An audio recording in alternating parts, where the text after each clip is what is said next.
आपण जुलै आणि ऑगस्ट महिन्याचा लाभ वितरित केला। त्यानंतर 31 ऑगस्टला नागपूरमध्ये दुसरा राज्यस्तरीय कार्यक्रम झाला, जिथे आपण साधारणपणे 52 लाखपेक्षा अधिक महिलांना जुलै आणि ऑगस्ट महिन्याचा लाभ वितरित केला। आणि 29 तारखेला तिसरा राज्यस्तरीय कार्यक्रम रायगडमध्ये आयोजित होत आहे। याच्यामध्ये जुलै आणि ऑगस्ट महिन्यातील काही तांत्रिक बाबीमुळे किंवा स्क्रुटिनीमुळे राहिलेले जे लाभार्थी आहेत, त्याचबरोबर 24 ऑगस्टच्या नंतर आलेले अर्ज जे छाननी करून झालेले आहेत असे, आणि त्याचबरोबर सप्टेंबर महिन्याच्या साधारणपणे 20-25 तारखेपर्यंत आलेले जे अर्ज असतील यांचे लाभ DBTच्या माध्यमातून वितरित करण्यात येतील। याच्यामध्ये जुलै आणि ऑगस्ट महिन्याचा ज्या 1,60,00,000 महिलांना लाभ गेल्या महिन्यापर्यंत वितरित झालेला आहे, त्यांना सप्टेंबर महिन्याचा लाभ जो आहे तो 29 तारखेला देण्यात येईल। आणि जे अर्ज ऑगस्ट महिन्याच्या आधी भरले गेलेले आहेत पण स्क्रुटिनीमुळे ज्यांना लाभ अद्यापपर्यंत वितरित झाला नाही, त्यांना जुलै, ऑगस्ट आणि सप्टेंबर महिन्याचा लाभ हा वितरित करण्यात येणार आहे।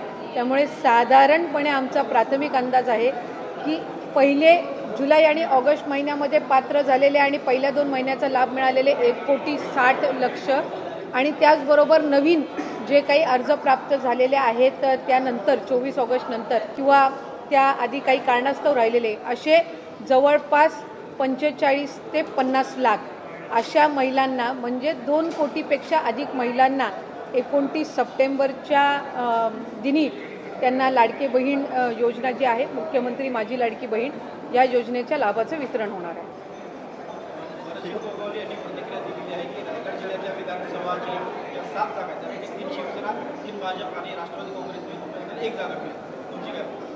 हे साधारणपणे सिटिंग ज्या जागा आहेत त्यानुसार त्यांनी हे गणित मांडलेलं आहे।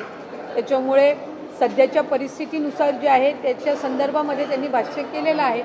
महायुती म्हणून आम्ही निवडणुकीला सामोरं जाणार आहोत आणि महायुतीच्या संदर्भातला जो अंतिम निर्णय आहे ते तिन्ही पक्षाचे जे राष्ट्रीय नेते आहेत, राज्याचे जे आमचे 3 प्रमुख आहेत ते घेतील आणि त्यानुसार महायुती म्हणून आम्ही सर्व कार्यकर्ते ताकदीने त्या ज्या काही विधानसभेच्या जागा असतील ते लढवणार आहोत।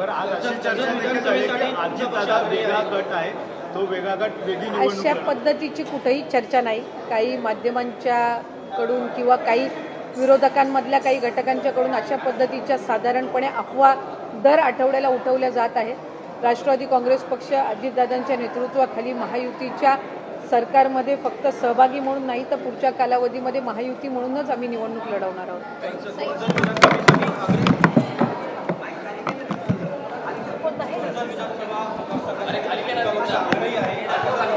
प्रत्येक पक्ष ज्या वेळेला महायुतीमध्ये घटक पक्ष म्हणून असतो, ज्याचा त्याचा अधिकार असतो त्या ठिकाणी आपल्या पक्षाच्या संघटनेच्या जोरावर विधानसभेची सीटची मागणी करणं, पण शेवटी अंतिम निर्णय हा वरिष्ठांकडे असतो आणि जो अंतिम निर्णय वरिष्ठांकडून घेतला जाईल तो महायुतीचे कार्यकर्ते म्हणून आम्ही मान्य करू। लोकसभेमध्ये जागा उशिरा वाटप झाल्यामुळे याचा फटका पडला होता, त्यामुळे जागा लवकर घोषित कराव्या यासाठी काही अग्रेसर भूमिका आहे? मला वाटते साधारणपणे महायुतीचे आमचे जे तिन्ही राज्यातले प्रमुख आहेत, आज एकनाथजी शिंदे साहेब असतील, फडणवीस साहेब असतील, अजितदादा आहेत, त्याचबरोबर प्रदेशाध्यक्ष भारतीय जनता पक्षाचे बावनकुळे साहेब आहेत, तटकरे साहेब राष्ट्रवादी काँग्रेस पक्षाचे आहेत, आमचे प्रफुल्ल पटेल साहेब आहेत आणि शिवसेनेने काही शिंदे साहेबांनी काही समन्वयक नेमलेले आहेत। त्यामुळे महायुतीच्या सरकारमधलं जे सीट वाटप आहे ते साधारणपणे 70-80% पूर्ण झालेलं आहे। पुढच्या काही ज्या जागा असतील ज्याच्यावर अडचणी असतील त्यावरही लवकरात लवकर तोडगा निघेलच आणि अशा पद्धतीनं ताकदीने निवडणुका लढवण्याचा निर्धार महायुतीचे आमच्या सर्व नेत्यांनी आणि कार्यकर्त्यांनी केलेला आहे।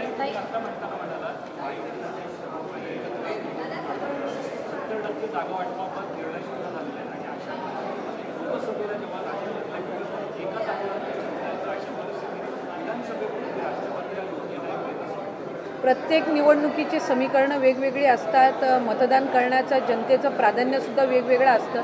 त्यामुळे लोकसभा एक वेगळा भाग होता, विधानसभा लढवत असताना शेवटी आज दादांच्या कार्यपद्धतीवर विश्वास करून 40पेक्षा जास्त आमदार हे आज दादांसोबत आहेत।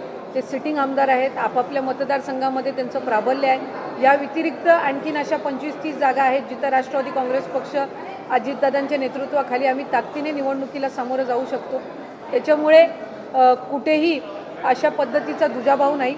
आणि राष्ट्रीय आमचे जे महायुतीचे नेते आहेत त्यांनी एक बाब स्पष्ट केलेली आहे की आम्ही तिन्ही पक्ष आणि जे मित्रपक्ष आहेत ते आम्ही ताकदीने निवडणुकीला सामोरं जायचे. ज्यांनी त्यांनी महायुतीच्या दृष्टिकोनातून जी जागा आपण निवडून आणू शकू यासाठी तिन्ही नेतृत्वांनी प्राधान्य द्यायचं ठरवलेलं आहे. महामंडळ वाटपासंदर्भामध्ये गेल्या काही दिवसांपासून वाद पाहायला कारण की शिंदे गटातील बऱ्याच जणांचं महामंडळ झालेलं आहे. मला वाटतं या संदर्भामध्ये कुठेही वाद असा नाही आहे. आमचे जे वरिष्ठ नेते आहेत ते त्या संदर्भामध्ये सन्माननीय मुख्यमंत्री महोदय आणि दोन्ही उपमुख्यमंत्री महोदय त्या संदर्भामध्ये त्यांची चर्चाही सुरू आहे. आणि मला वाटते त्याच्यामध्ये कुठेही वाद असा नाही आहे. तिन्ही पक्षामध्ये एकमेकांसोबतचा साधारणपणे समन्वय आहे. रोजच्या घडीला मीटिंग्ज आहेत, बैठका आहेत. एखादं महामंडळ लवकर जाहीर होत असतं, एखाद्याला थोडा पद्धतीनं विलंब लागत असतो, पण त्याच्यानी काही अडचण आहे अशातला काही भाग नाही. शेवटचा प्रश्न सध्या निवडणुकीच्या तोंडावरती महिला मुख्यमंत्री म्हणून एक हा जो विषय आहे तो चर्चेला आलेला आहे. कसं पाहता तुम्ही मंत्री आहात आणि महिला मुख्यमंत्री झालं पाहिजे कुठलंही सरकार असताना महिलांसाठी चांगले निर्णय किती होतात, महिलांना सक्षम करण्याच्या दृष्टिकोनातून ते सरकार काय करतं यासाठी या गोष्टींवर आम्ही जास्ती प्राधान्य देतो.